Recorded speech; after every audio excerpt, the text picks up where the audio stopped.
Рұқсат болса саламатсыздар ма? Бастасақ. Қоғамдық тыңдаудың төрағасы ретінде өзімді ұсынамын. Есімім Базарбай Еркебұлан Болатұлы, Сарысу ауданы әкімдігінің тұрғын үй коммуналдық шаруашылық жолаушылар көлігі автомобильдік жолдар жүйесі бас маманы.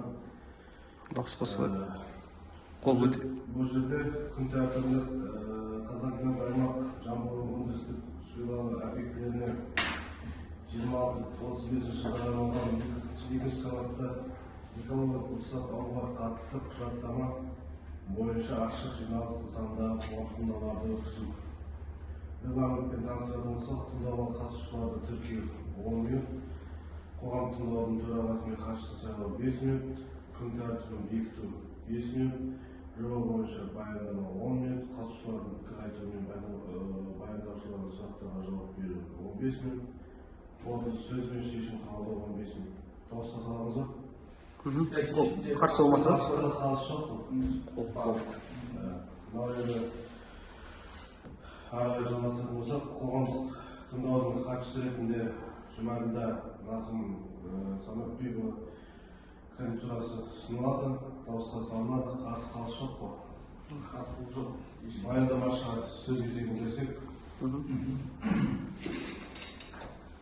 Барлықтарыңызға ассалаумағалейкум. Есімім Култаев Төрехан Досмұратұлы, Толы Талдырыш жауапкершілігі шектеулі серіктестігінің инженер-эколог маманы болып табылам. Осы жобаны жасаған біздің мекеме, яғни Қазақгаз акционерлік қоғамының Жамбыл өндірістік филиалы объектілеріне 2026-35 жылдарға арналған екінші санатты экологиялық рұқсат алуға қатысты құжаттамаға түзетулер енгізуіне байланысты осы жоба дайындалған болатын.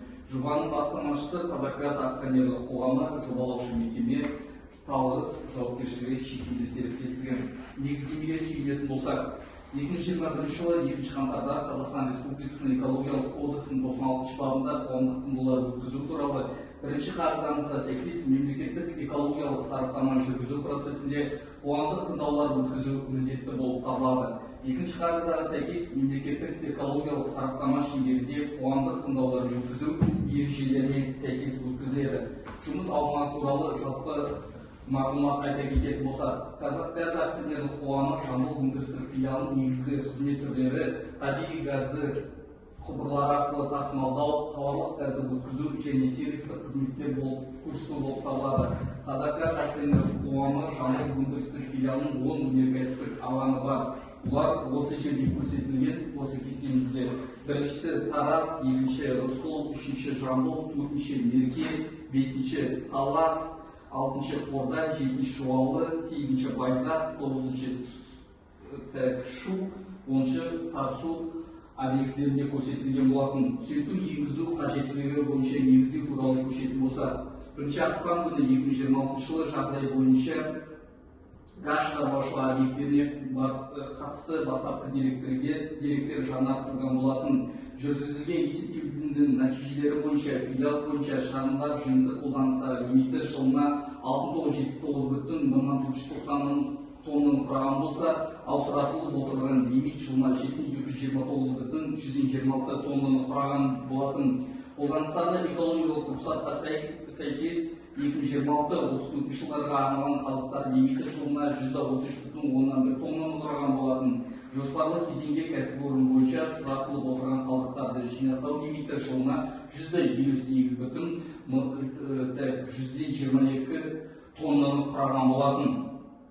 Газ шаруашылықтар бойынша шығарындардың салыстырмалы кестесі алдарыңызда көрсетілген болатын. Газ шаруашылықтары жоғарыда айтылып өтілгендей Тараз, Рысқұл, Жамбыл, Мерке, Талас, Қордай, Жуалы, Байзақ, Шу, Сарысу барлығын қосқанда қолданыстағы лимиттердің саны 69,490 тоннаны құраған болатын. Сұратылып отырған лимиттер саны 7229,126 тоннаны құраған болса, барлық көздер 388-ді құрап, оның ішінде организованный, неорганизованный деп кестеміз бөлінген. Мұнда көздер, яғни организованный көздер мұнаяқта 254, неорганизованный источник деп отырғанымыз, яғни сол көздері 134-ті құраған болатын.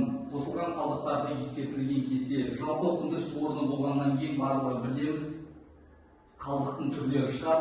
Бұлардың мұнаяқта кестеде көрсетілген. Бірінші кестемізде қалдықтардың атауы жазылған, яғни қауіпті заттармен ластанған шүберектер, пайдаланған лак бояу материалдары, карбид, кальций қалдықтары, қолданыстан шыққан мотор трансмиссиялық майлау қалдықтары, аралас коммуналды қалдықтар, пайдаланған шамдар және өзге қалдықтардың түрлерін көруге болады. Екінші бағанамызға назар аударатын болсақ, яғни олардың коды жазылған.